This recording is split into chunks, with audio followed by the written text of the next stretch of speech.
우리 같이 한번 기도하겠습니다. 하나님 감사합니다.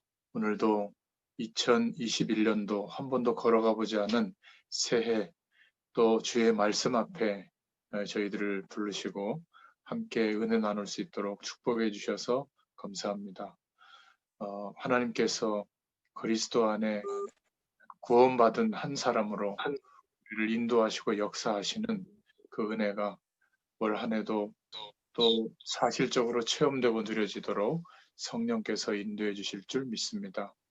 오늘도 말씀 앞에서 근본적인 하나님의 함께하는 축복이 회복되어지는 은혜가 누려지게 하시고, 우리의 가정, 개인, 후대들, 또 하는 일과 사명의 현장 위에 하나님께서 성령으로 역사해 주실 줄 믿습니다. 감사드리며 예수님의 이름으로 기도드렸습니다. 아멘. 아멘. 음소거 기능 좀 다 눌러주시기 바랍니다.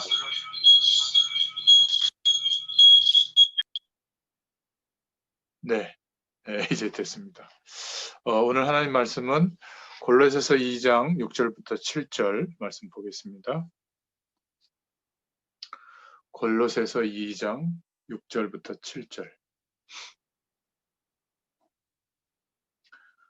제가 읽어드리겠습니다.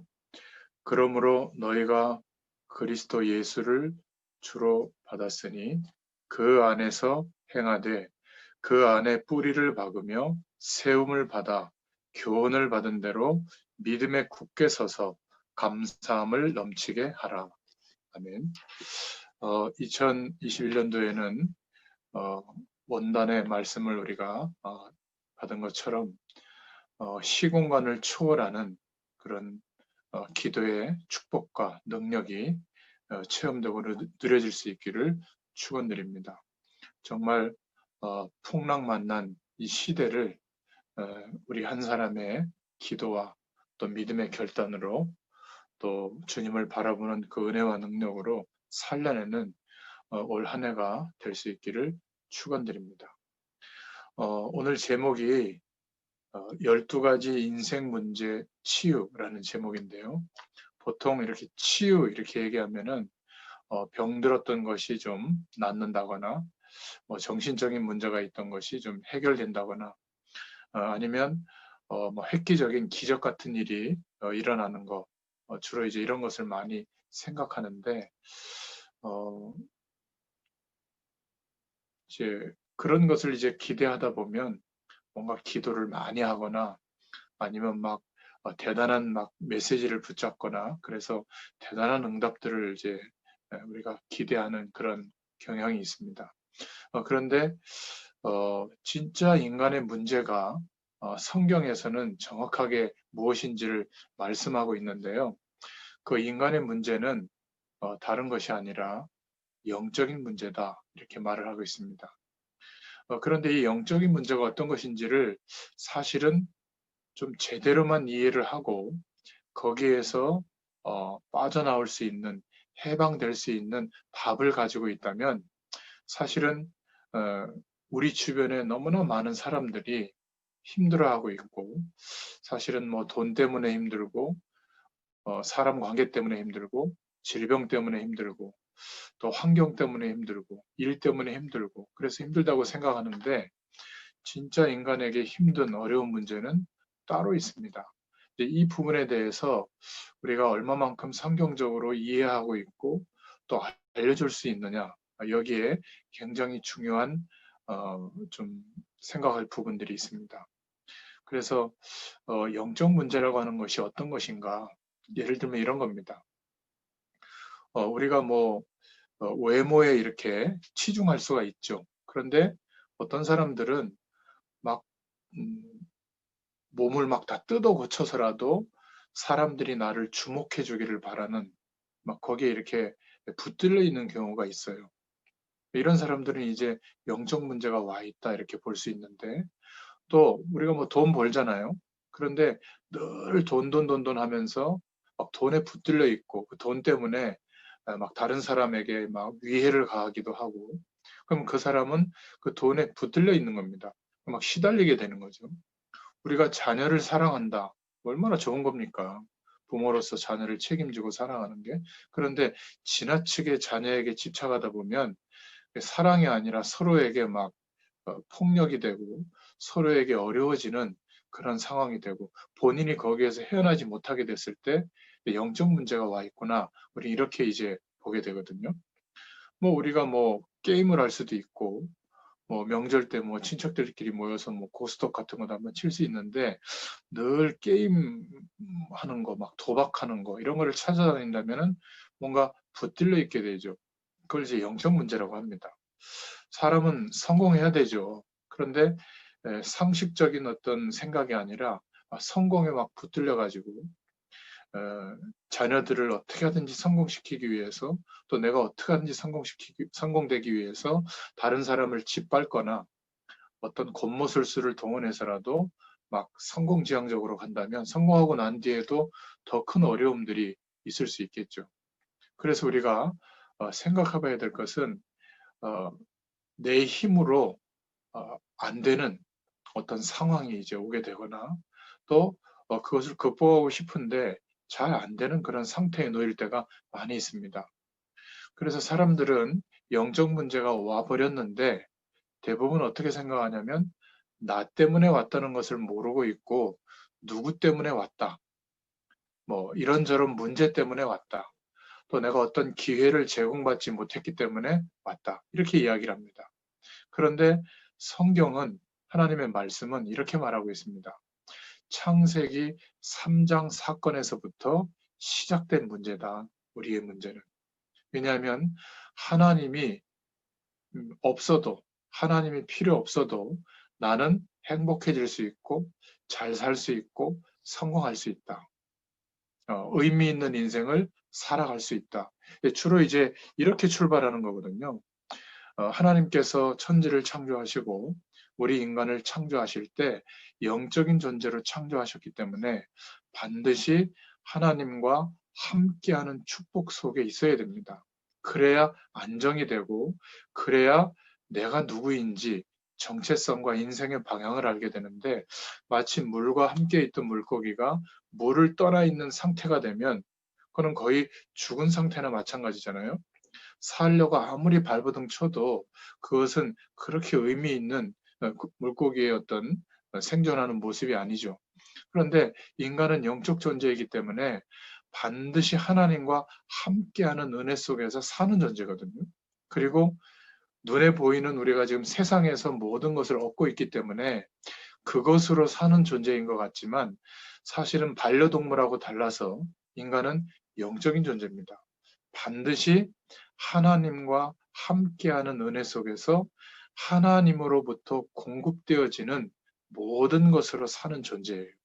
그런데 하나님과의 약속을 놓친 창세기 3장 선악과 사건 이후에 이제 하나님이 없어도 하나님이 제시한 함께하는 그 은혜와 축복 말고도 내가 스스로 하나님처럼 될 수 있고 스스로 선과 악을 알게 되고 스스로 노력하면 된다라고 생각하는 이런 인생관이 형성되게 된 것이죠. 그러니까 하나님을 떠난 이것이 얼마나 심각한 상태인지 성경은 그것을 가장 심각한 죄로 보고 있거든요. 화살이 관역에 가서 꽂혀야 되는데 다른 지점에 가서 꽂혀 있는 상태가 죄라고 하는 단어의 내용이에요. 우리의 인생이 하나님과 함께하는 축복 속에서 살아야 되는데 나 스스로 내가 우주의 중심이 되어져서 노력하고 최선을 다하고 또 세상에서 말하고 있는 그런 모든 것들을 갖추면 행복해지고 성공될 수 있다고 생각하는 그런 가치관, 그 인생관을 가지고 세상을 보고 사람들을 보고 있거든요. 그러니까 거기에서부터 내가 이렇게 힘든 인생이 결과적으로 오게 된 것인데 그렇게 생각하지 않고 누구 때문에 내가 저 사람을 만나지 않았더라면, 내가 그 선택을 하지 않았더라면, 내가 그 노력을 해야 되는데 노력을 못했기 때문에 이제 이렇게 얘기를 합니다. 그러니까 해결이 안 되는 거죠. 어, 우물가에 남자를 4명, 5명을 갈아치워도 자기 인생 문제가 해결이 안 됐던 우물가의 여인처럼 성경에 나오죠. 우리가 사람을 바꾸거나 환경을 바꾸거나 직업을 바꾸거나 또 어떤 인생의 방향을 바꿔도 가장 근본적인 영적인 어려움이 내가 이렇게 내 힘으로 주체할 수 없는 인생의 어려움들이 어디서부터 왔는가 여기에 대해서 그래서 그랬구나라고 이해가 안 되면 또 틀린 해결 방법을 가지고 계속 노력하게 됩니다. 그러니까 인간처럼 노력하는 존재가 없는데 40년, 50년, 60년 이렇게 노력했는데도 불구하고 다른 것은 고사하고 내 마음에 안식이 없는 정도로 이렇게 참 억울한 인생을 사는 사람들이 너무나 많습니다. 그것은 영적인 문제가 왔는데 나 때문에 뭔가 중요한 해결이 안 되어져서 나 때문에 온 문제인데 그렇게 생각하지 않는 겁니다. 그러니까 결국 눈에 보이는 대단한 것을 쫓아가죠. 세상의 풍요와 또 재미와 행복이라고 하는 기준을 쫓아가는데 그것은 하나님이 없어도 살만하다라고 하는 가능성들이거든요. 그러니까 그것이 필요 없다는 것이 아니라 상식의 영역인데 진리의 영역인 것처럼 내 인생을 쏟아부으면 영적 문제가 옵니다. 우리 특히 이 모임에는 우리 음악을 전공하신 클래식 음악을 전공하신 분들이 많이 계신데 30년, 40년을 음악에 집중했단 말이에요. 그래서 음악인으로서 인생을 꿈꿨는데 만약에 하나님이 없는 음악에 30년, 40년 집중해서 내 미래와 인생의 꿈들이 이렇게 이루어질 것인가를 기대했다면 만약 지금 그 음악적 환경과 인생이 이루어져도 심각한 재앙이 옵니다. 그러니까 인간은 참 희한한 존재예요. 하나님과 함께하는 축복으로부터 시작되는 인생이 아니면 반드시 물 떠나 있는 물고기처럼 재앙이 옵니다. 그러니까 많은 세상의 배경을 가진 만큼 바벨탑처럼 무너짐이 더 크거든요. 그러니까 이 부분에 대해서 왜 그런지 말씀으로 내 심령 안에 동의가 될 때, 인정이 될 때 내가 진짜 어떤 존재였는지를 깨닫게 되는 겁니다. 어떤 수학 공식처럼 하나님 떠난 문제, 죄 문제, 사단 문제, 그리스도로 해결받았다. 아무리 그것을 내가 이렇게 알고 있어도 실제로 나는 돈 문제가 크다고 생각하고 사람 간의 문제가 크다고 생각하고 어떤 사람은 나의 연약함과 부족함이 더 크다고 생각하거든요. 맞아요. 그러나 성경은 더 근본적인 이야기를 말하고 있는 겁니다. 바로 하나님을 떠난 문제. 나는 하나님을 떠난 적이 없죠. 하나님을 떠나서 출생한 나의 인생 자체가 하나님이 필요하고 하나님과 함께하는 축복이 필요한데 사망 안에서 출생했기 때문에 우리에게는 영원한 생명이 없잖아요. 그래서 영원한 생명의 근원 되신 하나님을 만날 수가 없는 상태로 출생한 겁니다. 그거를 원죄 아래서 출생했다 이렇게 말하는데요. 그게 얼마나 심각한 상태냐면 이 지구상에서 경험할 수 있는 수많은 고통 다 합쳐도 원죄 아래서 출생하는 그 비극적 우리 인생의 모습에 견져 볼 때는 그렇게 큰 것들이 아니라고 생각될 정도입니다. 그러니까 하나님이 필요한데 하나님을 만나야 되는데 영적 존재인 우리가 하나님을 영원히 만날 수 없는 죄와 하나님을 떠난 상태가 죄거든요. 그 죄와 한 몸이 되어져서 사망 안에서 사는 존재가 된 겁니다. 그러니까 모든 노력을 기울이고 있는데 내 문제는 시작도 안 되는 거예요. 해결도 안 되는 겁니다. 해방받을 수가 없는 거죠. 그래서 선택하는 것이 세상의 풍요와 재미와 행복을 쫓아가는 겁니다. 근데 그 세상에는 0.1%도 하나님을 만날 수 있는 장치가 없어요. 그래서 사람들은 진리와 아무 상관없이 감동을 받고 진리와 아무 상관이 없이 기분 나쁘고 진리와 아무 상관없이 즐겁고 그렇게 살아갑니다. 그러다 어느 날 창세기 6장에 나오는 네피림에게 사로잡히죠. 네피림이라는 뜻은 위에서 떨어진 자라는 뜻이에요. 사단을 지칭하죠. 사단에게 내 인생관, 세계관, 인생 전체가 사로잡히게 돼서 하나님을 만나고 교제하고 함께하는 그 은혜 속에서 누리는 영원한 생명의 축복보다 세상이 제공하고 깨닫게 해준 행복의 기준이 더 크게 보이는 겁니다. 그게 필요 없다는 게 아니에요. 자동차도 있어야 되고 집도 있어야 되고 공부도 해야 되고 성공도 필요한데 그것은 상식의 영역으로 우리가 인식되고 인정되는 순간 해방되거든요. 반드시 그렇게 해야 되는 건 아닙니다. 선택할 수 있게 되는데 지금 우리의 인생의 모습은 선택하는 것이 아니라 내가 자발적으로 의미가 있어서 선택하는 것이 아니라 모든 사람들이 그게 행복이라고 생각하고 그게 재미라고 생각하고 그게 즐거움이라고 생각하기 때문에 전부 거기에 몰두하는 겁니다. 그 결과 어떻게 됐어요? 시달리게 된 겁니다. 우리가 제3세계 국가나 문화권이 낮은 국가의 사람들보다 월등히 좋은 환경 속에서 살고 있는데 그러나 내 심령 상태는 만족이 되는 것이 아니라 늘 쫓기고 힘들고 없다고 생각하고 스트레스 받고 있습니다. 그러니까 이 출발이 지금 내가 눈에 보이는 그런 조건들이 아직 이루어지지 않고 갖지 못해서 그렇게 된 것이 아니라 영적 문제가 지금 와 있는 겁니다. 이게 얼마나 심각한지에 대해서 동의가 되고 아 그렇구나라고 인정이 돼야 복음이 붙잡아지거든요. 그리스도가 필요해지는 인생이 되는 겁니다. 왜냐하면 다른 노력으로는 해결할 수 없으니까.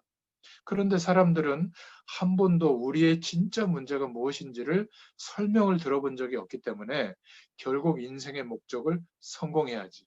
창세기 11장에 바벨탑을 향해서 내 인생의 바벨탑을 이루기 위해서 뭐 집을 서너 채 갖고 상가도 가지고 뭐 빌딩을 가지고 뭐 금융 상품을 가지고 또 많은 경제가 움직일 수 있는 시스템을 가지고 그러면 되는 것처럼 생각하고 막 몰두합니다. 그런데도 영적 문제가 들이닥치죠. 오죽하면 대그룹 총수가 자살을 하겠습니까? 오죽하면 대통령이 자살을 하겠습니까? 오죽하면 시장들, 우리나라 뭐 부산시장, 서울시장이 그런 영적인 어려움이 와서 제가 볼 땐 영적인 어려움이거든요. 어떻게 자기 인생을 완전히 망가뜨리는 그런 실수들을 하는지 모르겠어요. 뭐 그럴 수 있죠. 그러나 심각한 것은 자기 힘으로 안 된다는 겁니다. 창세기 11장의 바벨탑은 무너지는 거거든요. 우리가 세상에서의 삶은 필요 없다는 것이 아니라 상식의 영역이 되지 않고 우리 인생의 답을 거기서 얻으려고 하면 얻으면 얻을수록 무너짐이 더 큽니다. 그래서 사람들은 두 번째로 창세기 3장 문제, 6장 문제, 11장 문제가 나 때문에 왔다. 내가 하나님을 떠나 있는 상태로 갖고 있는 인생관에서 나의 모든 문제가 시작됐다는 이것이 인정이 되어지면 두 번째 세 가지 내용이 보입니다. 그래서 사람들이 안 되니까 막 몸부림을 치면서 살고 막 집착하고 사람들을 공격하고 내 주변의 사람들을 사랑하고 도와주는 게 아니라 막 찌르고 말이죠. 고슴도치처럼 막 휘벼파고 이렇게 사는 겁니다. 그러다고 안 되니까 우리가 뭔가 목표를 가지고 열심히 살아야 되니까 세상에서 갑자기 표시가 확 나게 망하면 하나님 바라볼 텐데 점점 안 되니까 점점 안 되거든요.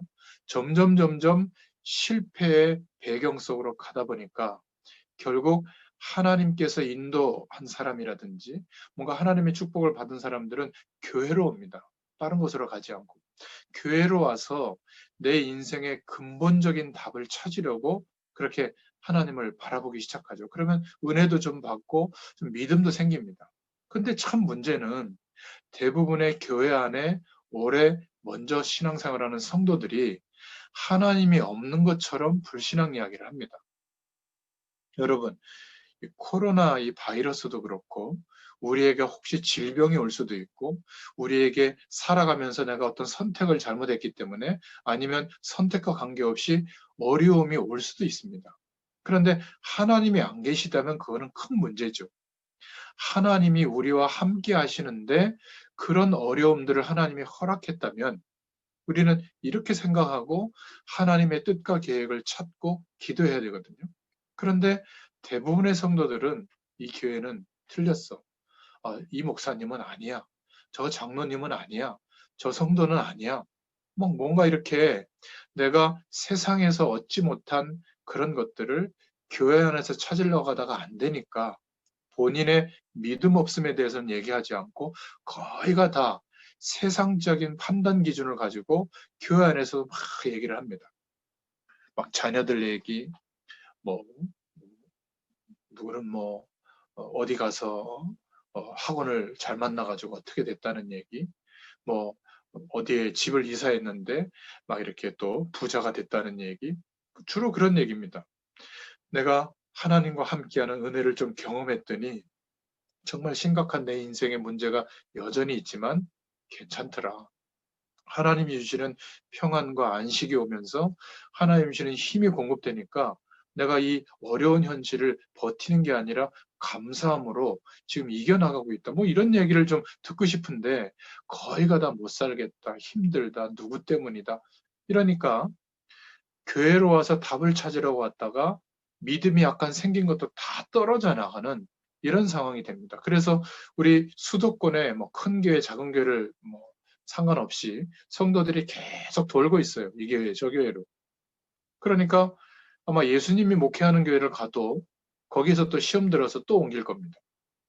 사실은 진짜 영적인 문제가 어떤 것인지만 이해가 되어져도 바른 시작을 할 수 있는데 이 부분에 대해서 정확하게 말씀을 듣고 믿음에 화합되어져서 그렇구나. 그럼 빠져나올 수 있거든요. 인정만 되어져도. 그래서 사람들은 우선 대단하게 눈에 보이는 것을 찾아가는 겁니다. 그게 사도행전 13장, 16장, 19장에 대표적으로 나온 점술, 무속, 우상의 내용들입니다. 얼마나 대단합니까? 일본 신사 같은 거 한번 가보세요. 태국의 불교 국가잖아요. 그런 어떤 사찰들 한번 가보세요. 어마어마합니다. 미국의 뭐 엄청난 그 문화를 대표하는 그런 건물들, 건축물들 한번 가보세요. 유럽의 그뭐 어마어마한 그 문화재들이 많이 있잖아요. 이런 모든 것들이 사실은 어마어마한 돈과 권력과 노동력 또 그 시대의 문화유산들, 문화적 작품들을 동원해 가지고 사람들의 눈에 보이는 어마어마한 흐름을 만들어낸 겁니다. 근데 거기에는 하나님이 없는데도 대단하게 어떤 많은 것들을 영향을 줬거든요. 우상은 눈에 보이기 때문에 사람들이 거기에 몰리는 겁니다. 그게 종교화되어지고 또는 문화가 거기에 집중되다 보니까 경제가 거기서 막 일어나거든요. 지금도 거의 러시아에 가보면 큰 교회, 러시아 정교라고 하는데 그 정교회를 중심으로 땅이라든지 뭐 묘지라든지 또 여러 가지 뭐 세례 의식이라든지 기업을 하나 시작할 때 그 러시아 정교회 그 사제들이 가서 뭐 축복 기도하고 뭐 성수 뿌리고 뭐 이런 걸 하면 어마어마한 것들이 또 교회로 다 들어오거든요. 그러니까 그런 눈에 보이는 대단한 건물, 대단한 조직, 대단한 어떤 분위기에 사람들이 쏠리니까 사람들이 모이는 곳에는 또 정치도 쏠리거든요. 그러니까 모든 게 합쳐져서 대단한 일을 만들어내는 것 같은데 그런 나라, 제도, 문화일수록 다 망하는 겁니다. 제가 망한다고 하는 것은 좀 다른 의미예요. 미국의 가장 심각한 문제는 어떤 문제인 줄 아세요? 개인주의예요. 내가 행복하게 지내는데 저 사람에게 총을 쏘는 것도 내가 어떤 선택이라고 생각하고 존중하는 겁니다. 그러니까 총기 규제를 안 하죠. 내가 어려움이 올 때 총을 가지고 나를 보호하고 내 행복을 위해서 다른 사람에게 위해를 가해도 된다는 거예요. 유럽 같은 데는 내가 일하기 싫은 것도 인생의 선택이기 때문에 일하기 싫은 사람의 인생관도 존중해 주어서 얼마나 사람을 생각하냐면 국가에서 세금을 들여가지고 그 사람의 인생을 인간답게 살 수 있도록 최저 생계와 문화를 영유할 수 있는 것까지 보장을 해준다고 합니다. 우리가 생각하면 참 이해할 수 없는 일들이죠. 그러니까 세상의 모든 것들이 동원되어져서 눈에 보이는 어마어마한 분위기와 내용들을 만드는데 그게 바로 함정이에요.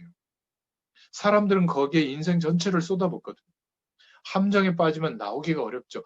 거기서 나와야 하나님과 함께하는 은혜 속에서 내가 누구인지 무엇을 위해서 어떻게 살아야 하는지를 이제 알게 되고 그때부터 하나님이 가장 원하시는 것에 방향 맞춰서 우리의 상식적인 삶을 열심과 노력을 기울여서 하나님과 연결되어지는 함께하는 축복을 누리면서 인도받게 되거든요. 근데 대부분 함정에 빠져 있기 때문에 그 모든 노력이 망하는 노력이 됩니다. 이게 얼마나 억울하겠어요. 이것을 우리가 먼저 이해하고 아, 그렇구나. 인정이 되면 자녀들에게 또 나와 가장 가까운 사람들에게 또 하나님이 우리에게 붙여주신 사람들에게 이야기를 해줄 수 있는 겁니다. 예수 믿으면 복 받아.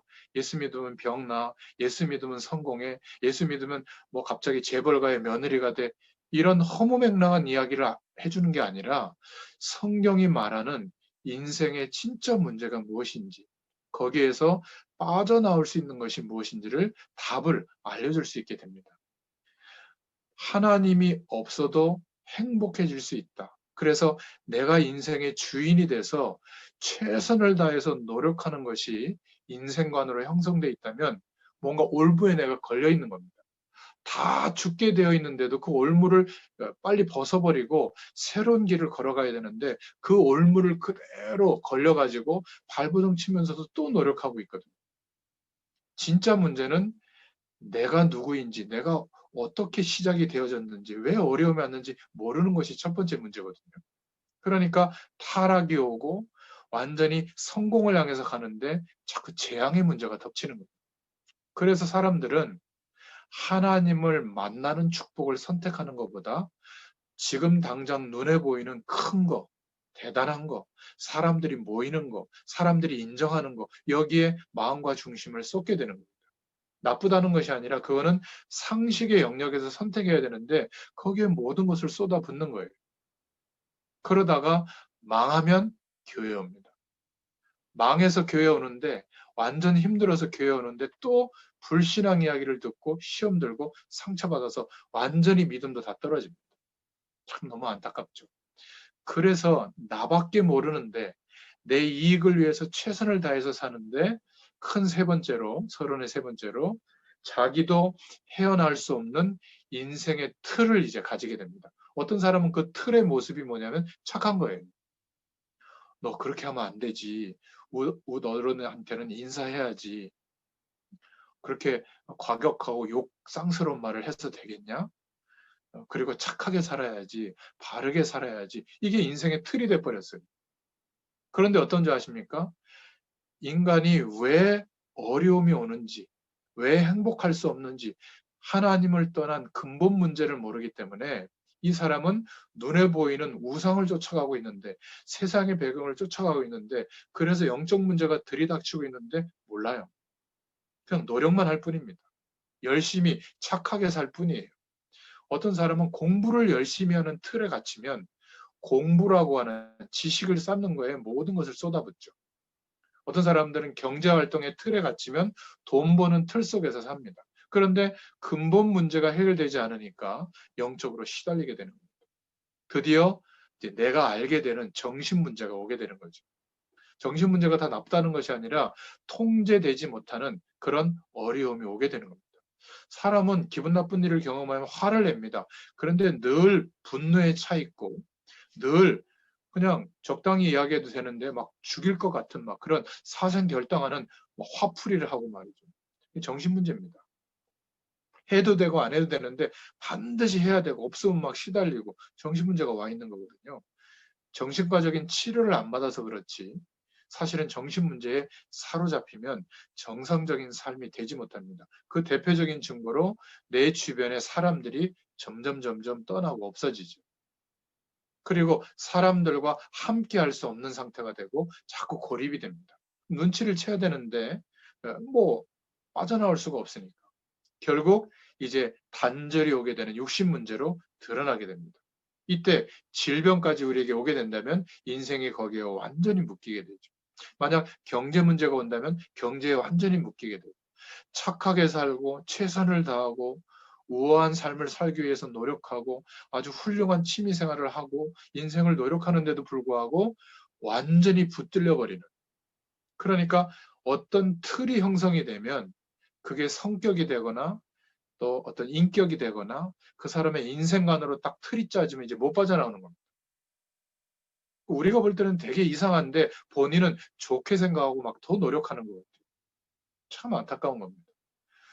특히 우리 문화예술인들을 보면 참 좋은 달란트와 기능과 어떤 하나님이 은혜를 주셨는데 그것밖에 몰라요. 경제 활동은 또 다른 거거든요. 내게 주신 달란트와 그 기능을 가지고 직업을 만들어내고 산업 구조를 만들어내고 경제 활동이 이루어지는 시스템을 만들어내는 것은 또 다른 공부가 필요한데 참 희한하게도 그 공부는 안 해요. 그 준비를 안 하다 보니까 이제는 40세, 50세, 60세, 70세가 돼서 심각한 어려움이 오거든요. 왜냐하면 아무리 뛰어난 연주자라고 해도 뭐 트로트 가수가 아닌 한 밤무대에 설 수도 없고 그냥 마을 잔치에 가서 그냥 막 할 수도 없는 거잖아요. 그러니까 특히 클래식 음악, 대중음악, 연기하는 사람, 뭔가 창조적인 작업 활동을 하는 사람들이 대부분 어려워집니다. 그런데 한번 보세요. 시장에 가보면 정말 배움도 없는데 뭐 김밥 하나, 호떡 하나 그 기술을 준비해 가지고 뭔가 경제 활동하고 기업을 만들고 산업을 만드는 사람들 보면 어렵지 않습니다. 그리고 행복의 질도 좀 높아요. 노동이 계속 거기에 가담해서 그런지 다른 것에 신경 쓸 겨를도 없는데 대부분 너무나 중요한 축복과 달란트가 있는데도 불구하고 이제는 육신 문제에 사로잡히면 이제 재앙의 그림자가 어른거리는 겁니다. 그래서 뭐 우울증이 온다든지 아니면 막 뭔가 심각한 영적 어려움이 올 때 막 생을 끝내버리는 너무 20대에 예쁘고 달란트도 있고 그런 연예인들이 막 악플 같은 거에 시달려 가지고 인생을 마감하는 것을 보면 너무나 안타깝죠. 그런데 영원한 내세가 없다면 뭐 그렇게 끝나도 되죠. 그러나 영원한 천국과 영원한 지옥이 있잖아요. 하나님 만나지 못한 사람은 영원한 지옥에서 또 고통당합니다. 영원히 고통당합니다. 일반 은총이 0.1%도 없는 그것이죠. 혹시 후대가 있다면 이런 운명처럼 인생을 살 수밖에 없는 그 틀이 후대들에게는 더 자리 잡게 돼요. 나는 엄마처럼 안 살 거야. 나는 아빠처럼 안 살 거야. 나는 우리 부모님 같은 인생이 안 될 거야. 하지만 더 심각한 어려움이 완전히 합쳐져서 오게 됩니다. 이런 틀에 운명처럼 사로잡히게 되는 것이 인생의 모습이거든요. 그런데 여기에서 빠져나오는 길은 예수님이 십자가 지시고 부활하심으로 그리스도의 일을 이루어 주셔서 그런 배경 속에 있던 영적 배경 속에 있던 나는 죄와 함께 죽게 되고 죽지 않았는데 하나님이 죽었다고 인정하시는 영적인 일이 벌어지게 된 겁니다. 언제요? 예수님을 그리스도로 믿고 영접하는 순간에 그런 나의 옛사람은 죽은 존재가 되고 동시에 예수 그리스도와 함께 연합되어져서 이제는 영원한 생명으로 회복되어져서 영원한 하나님의 축복을 누리는 그런 축복의 존재로 거듭나게 된 것이죠. 그 길 외에는 빠져나올 수가 없는 겁니다. 그래서 예수님을 그리스도로 믿고 영접한 그 순간이 얼마나 중요한 축복의 순간으로 바뀐지 우리가 정말 기억하시고 감사할 수 있기를 축원드립니다. 결국 창세기 3장, 6장, 11장 속에 내가 있었구나. 그래서 그렇게 나 중심으로 몸부림치고 살아왔었구나. 결국 눈에 보이는 대단한 것을 쫓아서 창세기 13장, 사도행전 13장, 16장, 19장 보이는 것을 따라 결국 점술, 무속, 우상으로 대표되는 세상 배경 여기에 내가 빠져 있었구나.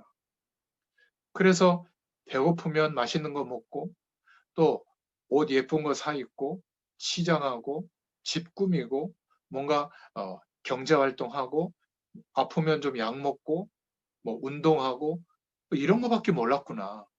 인간의 진짜 문제가 무엇인지를 알고 거기에서 빠져나와서 이제는 새로운 피조물이 되어진 내가 하나님과 함께하는 축복을 누리면서 새로운 인생관이 형성되는 그런 축복이 뭔지는 모르고 여전히 먹고 입고 뭔가 재미 문화를 즐기고 성공을 향해서 달려가는 그런 운명에 딱 걸려서 틀 속에서 살아왔구나.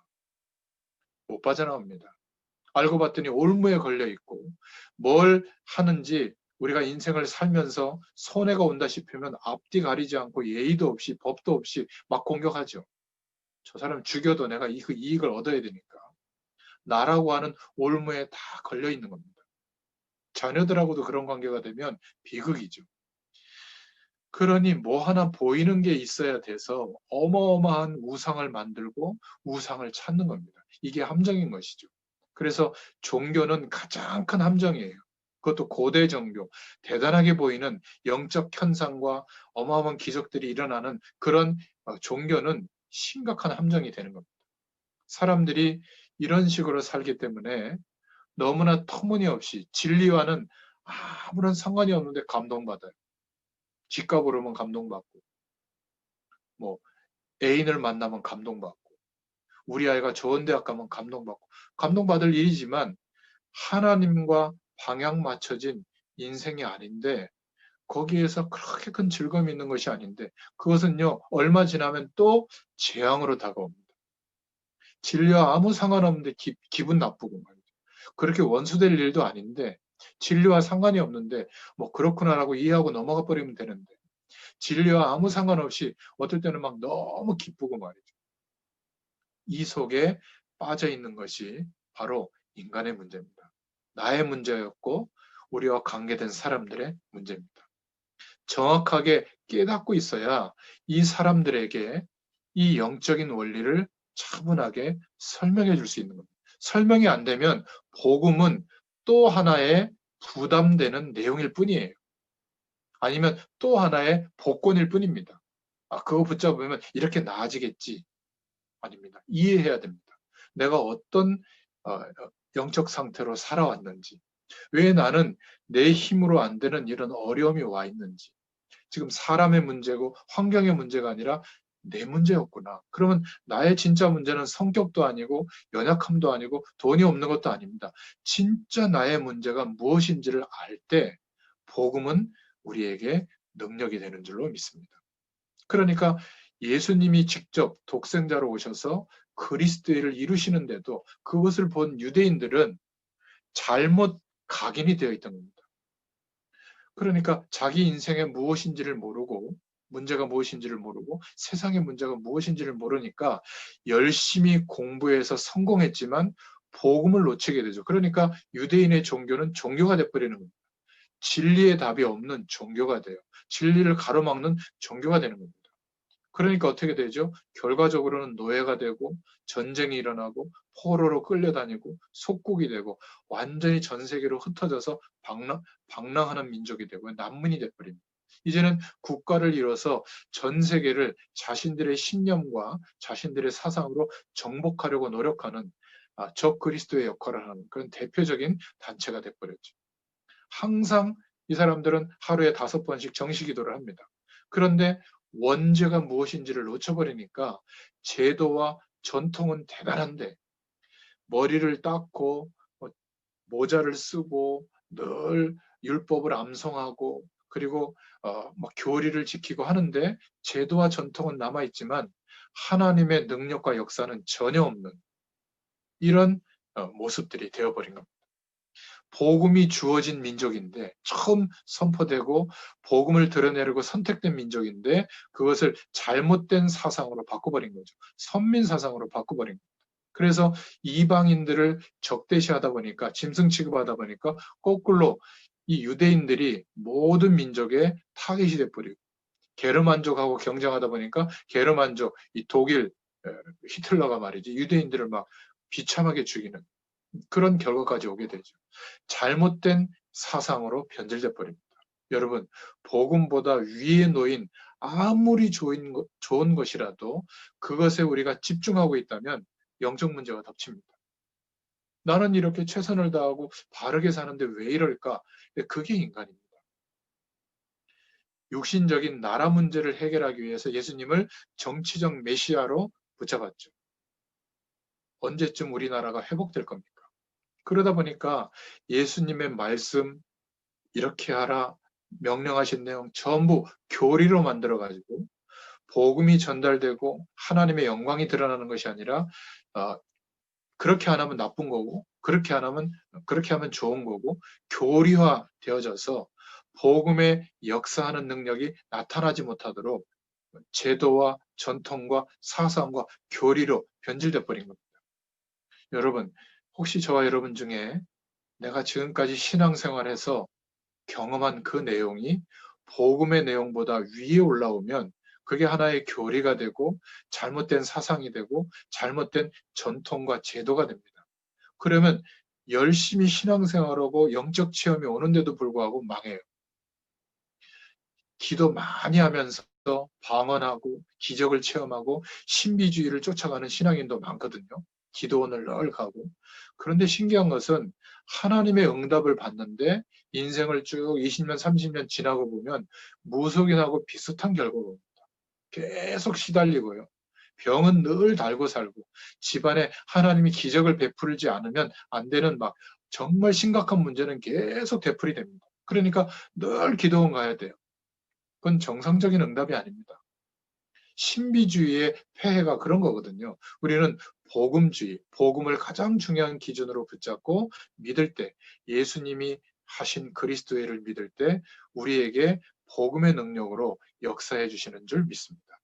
자, 이 부분이 이해됐다면 이제 조금 눈치채는 게 있겠죠. 아, 이 시대의 점술, 무속, 우상은 형상을 만들어 놓고 종교를 표방하는 것도 있지만 대단하게 표신하는 거, 대단해 보이는 거, 큰 건물들이 모인 거, 큰 조직들이 합쳐진 거, 막 어마어마한 시스템이 형성된 거, 엄청난 분위기와 흐름이 만들어지는 거, 이 21세기는 문화로 대표되는 겁니다.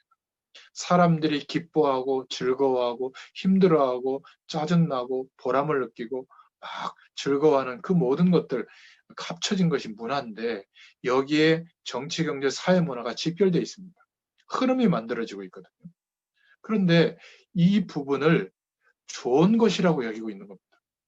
또는 반대로 완전히 극단성을 떼어서 불교 이론처럼 세상과 담쌓아야 된다. 그런 것은 완전히 나쁜 거니까 하지 말아야 된다. 집에 막 TV도 없애고 핸드폰도 막 못 쓰게 하고 세상 공부도 시키지 말고 그냥 성경책만 보고 그거는요. 성경적 응답이 아닙니다. 예수님 시대에도 있었거든요. 영지주의하고 똑같아요. 영적인 것만 중요하고 육신은 필요 없다. 거기서 나온 게 타락이거든요. 쾌락주의가 거기서 나왔습니다. 왜냐하면 육신은 필요 없으니까 한쪽은 수도원 운동으로 가고 금욕주의로 가고 한쪽은 뭐 어차피 필요 없는 이 땅에서의 삶 그냥 막 타락을 해도 상관이 없다. 이런 두 가지 상반된 사상이 시작이 된 게 바로 거기서부터 나온 겁니다. 우리는 복음으로 각인돼야 될 줄로 믿습니다. 그래서 복음의 말씀으로 묵상해야 돼요. 내가 지금 현실이 어려운데 이 현실을 해결해 주는 하나의 재료로 말씀을 붙잡으면 신기하게도 그런 응답이 옵니다. 그러나 복음적 시작은 안 될 거예요. 이 문제 해결받으면 또 다른 문제가 커지고 또 다른 문제가 커지고 내 마음과 생각은 계속 흔들리고요. 굳건한 믿음 위에 설 수가 없는 겁니다.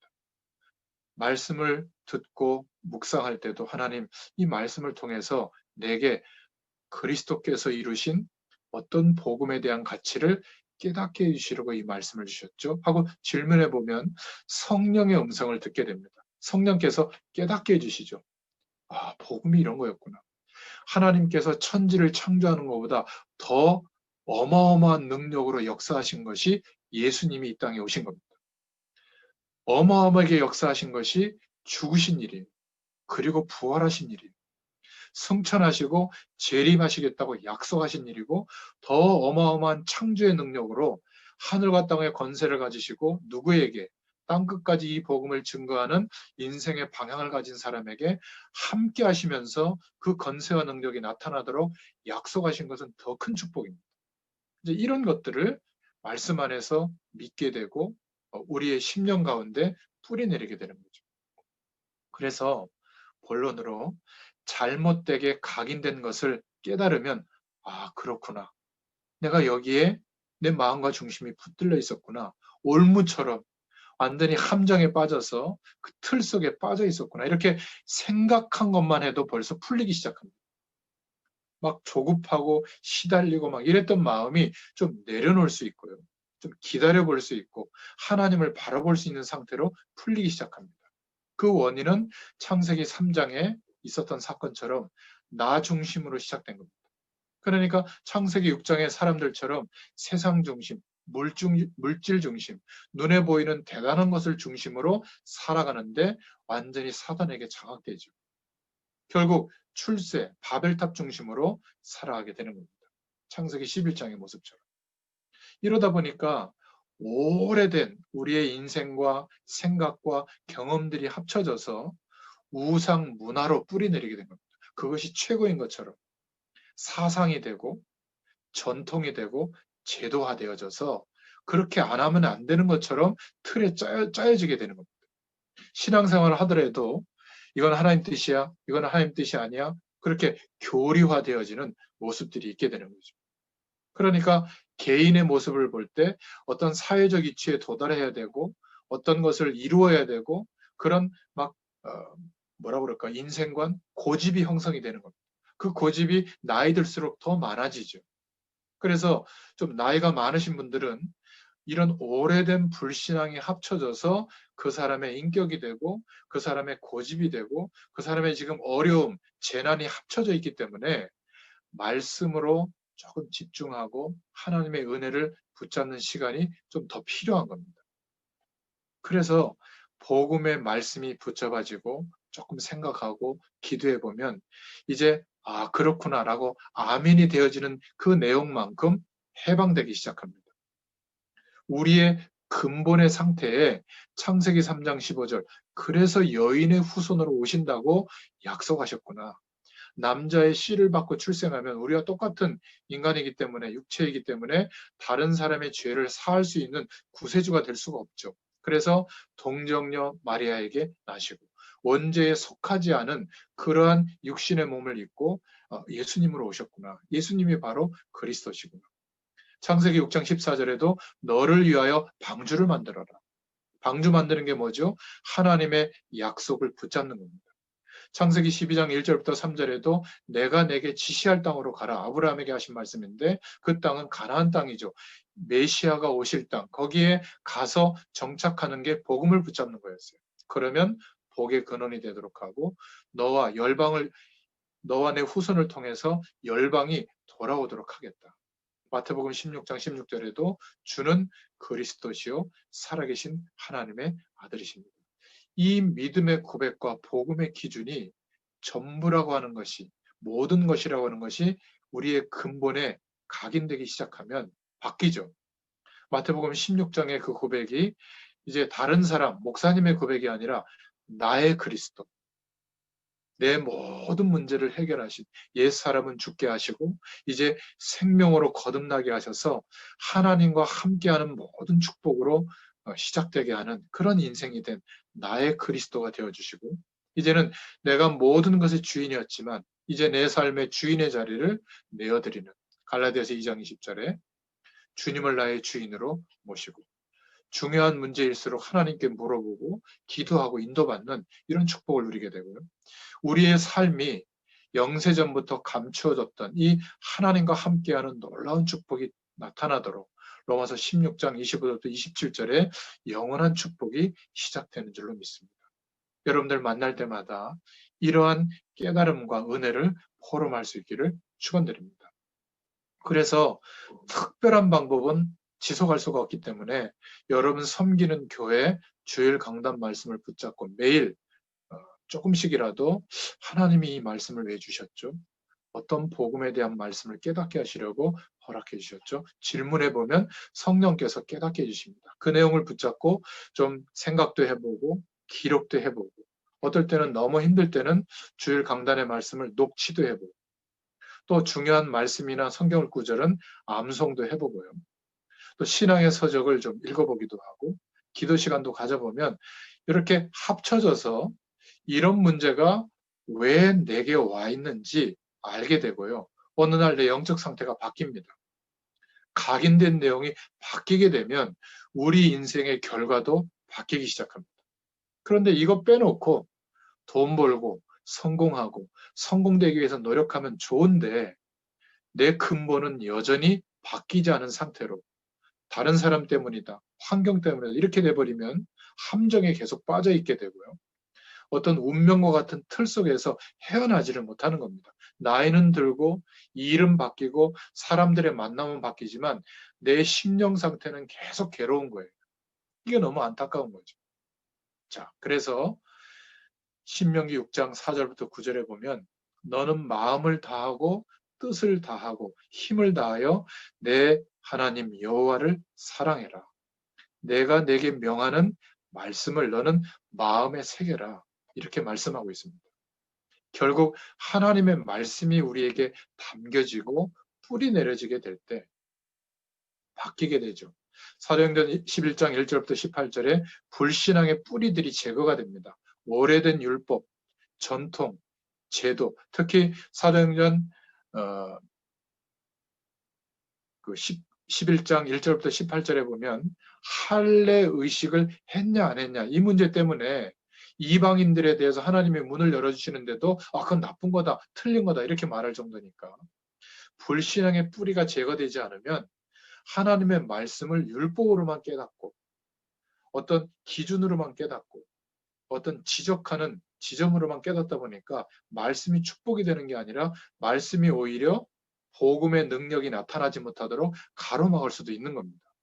그러니까 제가 늘 예를 드는 말씀이 있잖아요. 욥기서에 나온 내 시작은 미약하였으나 내 나중은 심히 창대하리라. 아무리 그 말씀 붙잡고 내가 지금 어렵지만 하나님 내 나중은 창대하게 해주세요. 그 응답 안 합니다.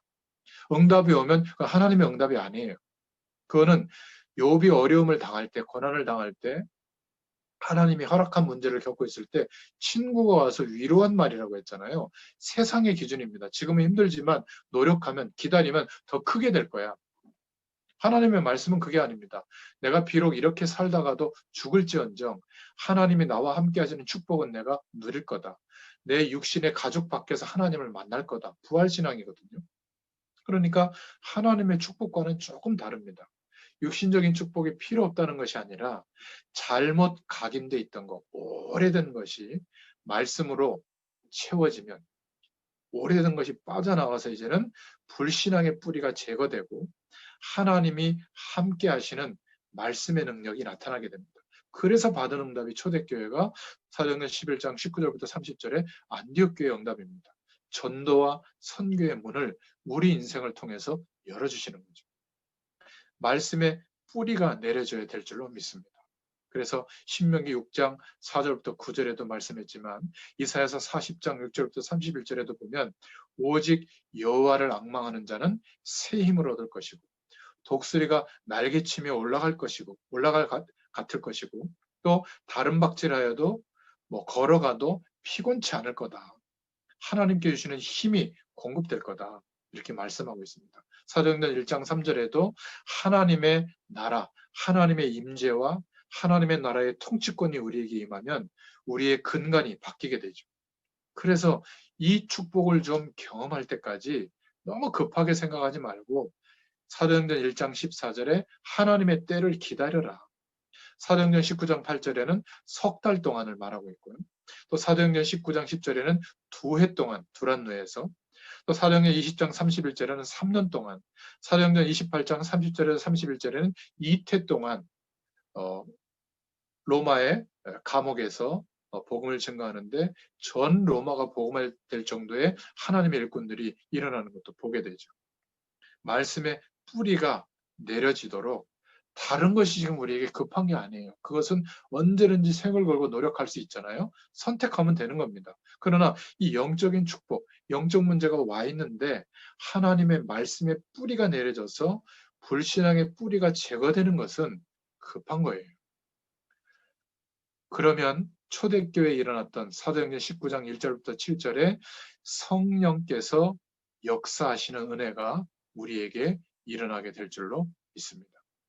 성령의 충만한 역사가 우리의 삶에도 우리의 매일매일에도 일어나게 돼요. 성령께서 역사하시는데 무엇이 문제가 되겠습니까? 그래서 이제 실천하게 되죠. 사도행전 13장 1절부터 4절에 성령의 인도를 받을 수 있도록 예민하게 하나님을 바라보게 되고 사도행전 16장 6절부터 10절에 우연한 인생이 아니라 하나님이 원하시는 뜻과 계획이 내게 있구나. 하나님의 계획을 따라 인도받게 되고요. 전에는 내 이익을 따라 나로부터 출발되는 모든 인생관의 목적을 따라 살아왔다면 이제는 하나님이 원하시는 게 무엇인가? 그 응답을 따라 인도받게 되고요. 그랬을 때 사도행전 19장 1절부터 17절에 마가다락방에 일어났던 성령의 역사하심이 재현됩니다. 성령의 충만한 은혜가 임하게 되죠. 우리가 지금까지 성공, 행복, 대단한 어떤 문제 해결, 그것에 말씀을 재료로 붙잡고 거기에 뿌리 내려져 있다 보니까 샤머니즘 비슷한 신앙, 아니면 율법주의, 옳다 그르다 이것만 판단하는 신앙, 아니면 대단한 기적을 따라가는 막 그런 신앙, 아니면 세상의 성공과 신앙의 성공이 합쳐져 가지고 세속주의가 돼버리는 신앙. 그렇기 때문에 1,500만 명이나 되는 신도의 숫자가 있는데 우리나라 대평양 부흥운동이 일어났을 때 5%도 안 됐거든요. 그때는 모든 이 나라 백성들이, 국민들이 기독교인을 인정했습니다. 아, 하나님 살아계시다. 그런데 지금은 비웃음을 당하고 업신여김을 당하는 그런 신세가 됐습니다. 왜 그렇죠? 복음의 말씀에 뿌리 내리지 못해서 그렇습니다. 왜냐하면 복음의 말씀을 거의 들어보고 묵상해 본 적이 없기 때문에. 그래서 우리가 시간이 많이 되신, 인생의 시간이 되신 분들은 지금까지 합쳐진 불신앙의 내용이 오래되었기 때문에 시간이 좀 걸릴 수는 있으나 복음의 말씀을 뿌리 내리도록 조금 그 은혜의 시간을 꼭 2021년도에는 지속해서 가지시기를 축원드립니다. 그러면 우리의 체질이 바뀝니다. 막 시달리고 집착하고 중독돼 있고 막 불안하고 막 염려 체질이고 막 이렇게 막 성공지향적으로 막 삶을 몰두하고 여기에서 조금 객관적으로 보게 되고요. 자녀를 볼 때도 객관적으로 보게 됩니다. 내 인생이 아니에요, 자녀는. 우리가 도와줄 수는 있지만 결국 본인 스스로 하나님의 인도를 받고 본인 스스로 시행착오를 겪으면서 자기의 길을 찾아가도록 우리가 기도해주고 도와줘야 되거든요. 그러니까 내가 막 자녀를 좌지우지할 수 있다고 생각하면 날마다 전쟁해야죠. 결국 심각한 상처만 낳게 될 겁니다. 비슷한 말인데 말씀이 하나님의 은혜가 우리에게 각인되면 우리 속에 뿌리 내려져 있던 것이 뽑혀집니다. 빠져나오게 되고 하나님의 은혜와 말씀으로 각인되죠. 그러면 체질이 바뀌어요. 어떻게 바뀌냐면 하나님을 바라보게 됩니다. 하나님이 원하시는 게 뭐지? 내가 정말 할 수 없는 상황이라면 하나님이 능력으로 역사할 시간이 됐구나 기대하게 됩니다. 그래서 어, 사모를 거창하게 하지 마시고 하나님의 말씀을 두고 하나님의 은혜를 좀 입고 그 말씀을 붙잡고 조금 기도해 보는 시간부터 가져보세요. 그러면 오늘 내가 하루의 만남이나 스케줄 속에 전도를 조금 생각하고 또 기도를 좀 하고 이러면요. 하루를 마감할 때 오늘 있었던 일들 중에서 하나님이 응답하시고 축복하신 것들을 알게 됩니다. 이게 합쳐지면 나도 모르게 내가 막 체질을 바꿔야지 이렇게 노력하지 않았는데 나도 모르게 믿음의 사람으로 바뀌어지게 돼요. 사실은 여기에서부터 힘을 얻기 시작하고 여기에서부터 평안이 오고요. 여기에서부터 하나님이 주시는 안식이 회복됩니다. 이러면요. 성격까지도 바뀝니다. 굉장히 치유돼 버리죠. 참된 행복과 힘과 평안과 답을 누리는 조금 쉬운 말로는 묵상하는 시간, 예배자로 서는 시간, 그 은혜를 꼭 가지시기를 바랍니다. 그러면 내가 그렇게 되려고 한 게 아닌데 복음의 체질로, 기도의 체질로, 전도의 체질로 바뀌어지게 되는 2021년이 될 줄로 믿습니다. 자, 그러면 하나님께서는 말씀으로 우리에게 허락하셨던 것처럼 깨닫게 하셨던 것처럼 요셉과 같은 응답을 받게 됩니다. 증인이 되죠. 창세기 39장 2절부터 3절에 보면 하나님께서 요셉의 범사를 형통케 하셨다. 그래서 보디발도 그거를 받고 애굽 바로 왕도 그것을 받습니다. 우리의 삶을 우리의 열심을 기울이는 노력 때문이 아니라 그것은 상식의 영역에서 오는 결과고요. 우리 인생 전체가 돈이 있어도 하나님이 그 돈을 축복해야 그 돈이 우리에게 복이 되는 거거든요. 아니면 그 돈 때문에 살인당할 수도 있습니다. 건강도 하나님이 축복해 줘야 그 건강 때문에 우리가 행복을 누리는 거지. 그 건강을 하나님이 저주하면 건강 때문에 심각한 어려움이 올 수도 있거든요. 다른 사람을 해하는 폭력이 될 수도 있잖아요. 요셉은 하나님이 범사에 형통케 하는 은혜가 왔습니다. 다윗도 마찬가지죠. 인생에 다윗처럼 심각한 어려움이 많은 사람도 없는데 다윗은 시편 23편 1절부터 6절에 쫓겨다니면서도 여호와는 나의 목자시니 내게 부족함이 없다. 이 안식과 쉼을 얻게 될 줄로 믿습니다. 바울은 사도행전 9장 15절에 이 사람은 왕들과 이방인들을 위해 택한 나의 그릇이다. 우리를 향한 하나님의 계획인 줄로 믿습니다. 결국 바울은 그렇게 옛 사람이 몰두했던 세상의 배경은 정말 진리가 없구나. 그 세계는 배설물과 같구나. 나는 이제 그리스도께 발견되기를 원한다. 표대를 향해서 나아간다. 빌립보서 3장 1절부터 21절의 그 고백이 우리의 고백이 되도록 역사하실 줄 믿습니다.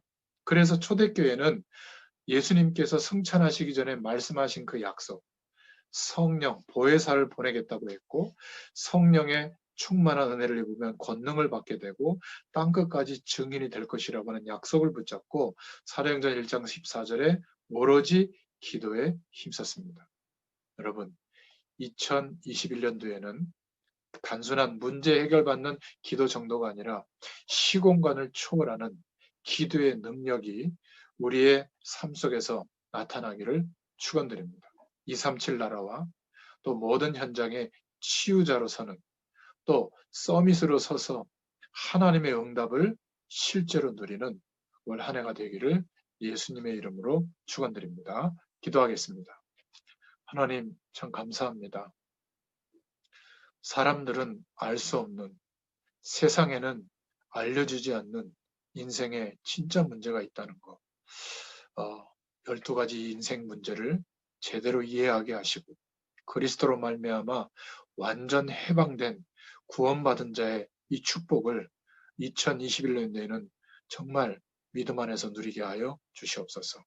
세상의 어떤 것도 견딜 수 없는 최고의 축복이 되게 하시고 우리는 현실적인 어려움이 2021년도에도 계속 될 수 있습니다. 그러나 그것이 하나님이 회복시켜 주신 이 영적인 축복보다 더 크지 않다는 것을 알게 하시고 빠져나오게 하셔서 또 그 틀을 깨고 하나님과 함께하는 은혜의 틀로 우리에게 각인되고 뿌리 내려지고 체질되도록 하나님께서 역사하여 주시옵소서.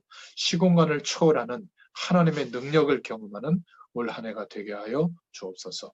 감사드리며 예수님의 이름으로 기도드렸습니다. 아멘.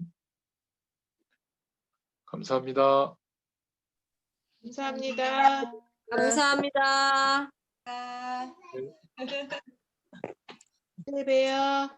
네, 한 줄 동안 언제 승리하세요. 봬요? 네. 감사합니다. 예, 감사합니다.